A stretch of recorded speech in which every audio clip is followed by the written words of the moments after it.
Hey friends, Justin here. Welcome back to my channel, Justin Talks Film. And that's exactly what we're going to do today. I have a list full of movies, TV shows, Emmy talk, you name it. I hope you all have been well. TGIF, we made it to another weekend. I had a pretty tough week at work this week, so I'm really going to kind of kick back and chill this weekend. What do you guys have planned? I appreciate you clicking, on my video. As we go through some of these movies, comment for me and let me know what you're interested in watching. And then add some of your recommendations as well. What's good? What's on your horizon? What are you watching? Let's jump into movie talk first. We had talked a couple of weeks ago about Tom Cruise and Top Gun. It has crossed the $1 billion mark. Top Gun is one of the highest grossing domestic films at this point of all time. So it's just interesting to me to see all of that industry talk come together into such a success. So I'm interested to see how the Mission Impossible franchise, piggybacks off of that success from here. On just under a week, July 22nd, the Jordan Peele Nope film, which you guys know I'm super excited about. I'll be on as soon as I watch it to offer my review. That comes out in just 7 days. Daniel Kaluuya. I just watched him last night on Hot Ones, the YouTube show where they eat the hot wings. He's a real class act. I enjoyed it. So Jordan Peele's Nope, July 22nd. A couple of films I want to talk to you about that are kind of interesting. The Woman King with Viola Davis starts September 16th. So that's going to be an interesting look into the African, diaspora. November 11th, Black Panther 2 also drops. So just a few weeks away. It's going to be an interesting litmus test for audiences. Will they sit through two films about the African experience? Black Panther seemed to kind of be an enigma to come out of nowhere.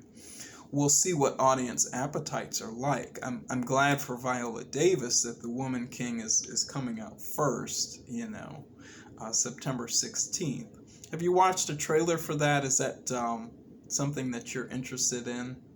The Woman King, September 16th, and then Black Panther 2, November 11th.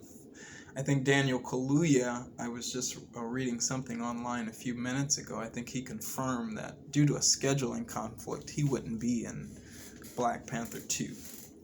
But there's all kinds of conjecture and talk about Shuri and Killmonger and who the next Black Panther is. So stay tuned. That's going to be an interesting conversation. Are you guys ready? Do you have your seatbelts on? August 3rd, guys, in just a couple weeks, Reservation Dogs Season 2 drops. I'm like running on the ceilings. So they're going to drop 2 episodes the first night. We're going to have a party that night. We're going to talk about them. We're going to catch up with their friends. They're going to California. I think the series has been greenlit for a few seasons, so I think we're going to have a lot of fun this season, really explore personalities and culture and tradition, and so we're going to talk. So August the 3rd, be ready, Reservation Dogs. Just a few weeks after that, September 2nd, is when I'm really, really excited for, and that's Rings of Power. The main teaser trailer dropped yesterday. It's #1 on trending everywhere on YouTube. And it's really quality to me. It's heavily focused on the first age of Middle-earth and the Undying Lands in Galadriel, and follows her story coming to Middle-earth and, the beginnings of populating the lands of Middle-earth, the beginnings of the hobbits. And kind of her journey as a warrior queen. So if you're interested in Tolkien, if you're a geek like me, September 2nd, strap in. The trailer really looks good. Friends, let's jump over to Netflix. I watched the craziest, and I hope you guys have watched it by now. I watched the craziest documentary, The Girl in the Picture. Just when you thought the twists, it couldn't get any deeper, it got crazier and deeper. If you're into true crime and mystery and kind of gritty stories, you'll enjoy The Girl in the Picture. I had fun with it. I'm a horror fan. We talked horror last week. I'm going to tell you my horror pick for this week is Incident in Ghostland. There's an accomplished writer. She's got a fabulous fiance. Her life is just perfect. She had an incident when she was a young girl, a young teen, where her family was abducted. And she was able to escape.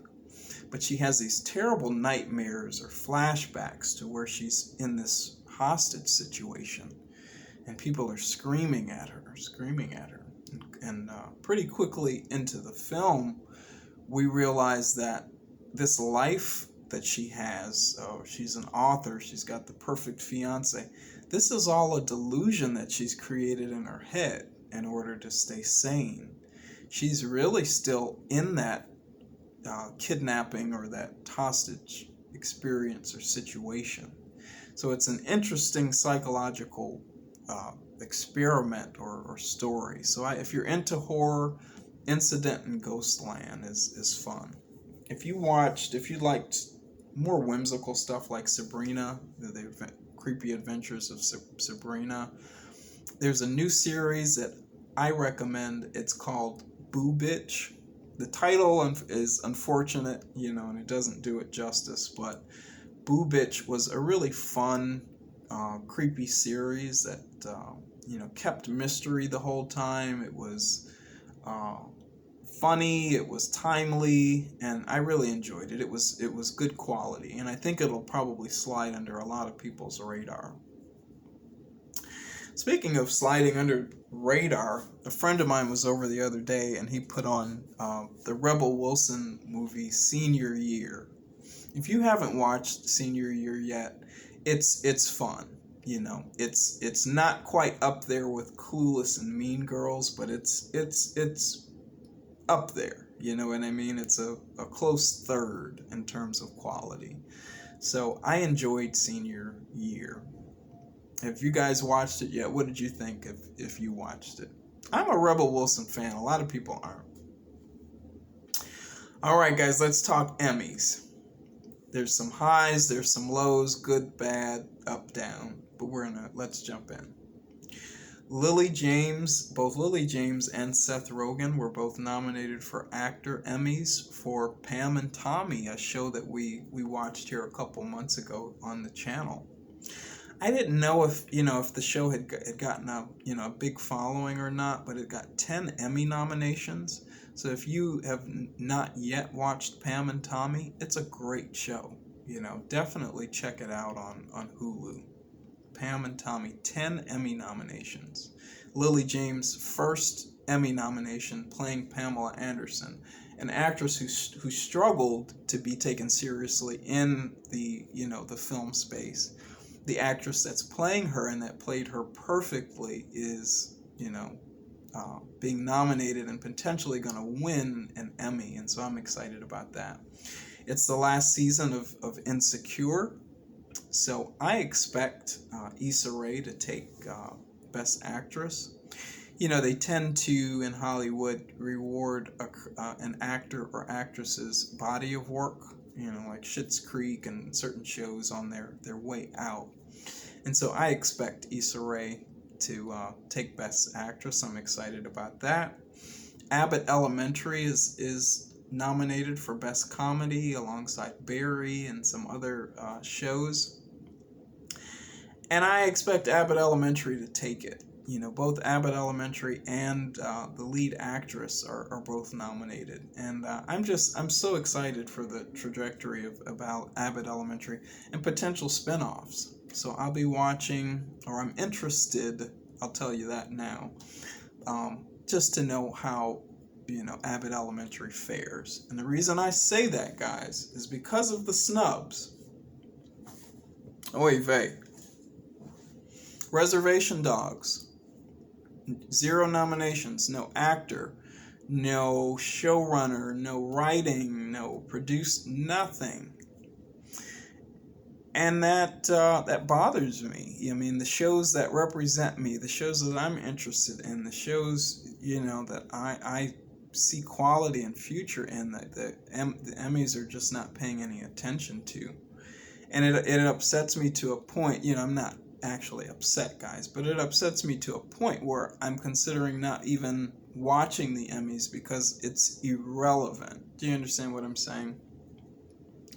So both Res Dogs and Yellowstone. Yellowstone is a conservative show that I haven't gotten into yet, but Yellowstone was also snubbed. These big conversation shows that everyone is watching and interacting with and learning and growing from. What's the point of an Emmy if it's not, if the show is connecting people and it's not being recognized? It's just ridiculous. So, so now you understand my plight. I'm interested to see how Lily James and some of my favorite, actors and actresses fare. But I want you to represent the shows that mean something to me, that represent me. So, what are you guys interested in? Rings of Power, have you checked out that trailer yet? If you have, are you buckled up and ready? Reservation Dogs, are you ready to party? So as you can tell, I'm super excited. There's a lot on the horizon, a lot, that we've kind of caught up to. So I can't wait. What have you watched this week on Netflix? What's been the best for you? Have you watched anything that I've watched? Make some recommendations for me so I can check them out and share my review with you next week. If you enjoyed this kind of video, again, please offer a like, if you will, a comment, and please consider subscribing to my channel for more movie and TV related content. And until our next chat, guys, cheers. Take care.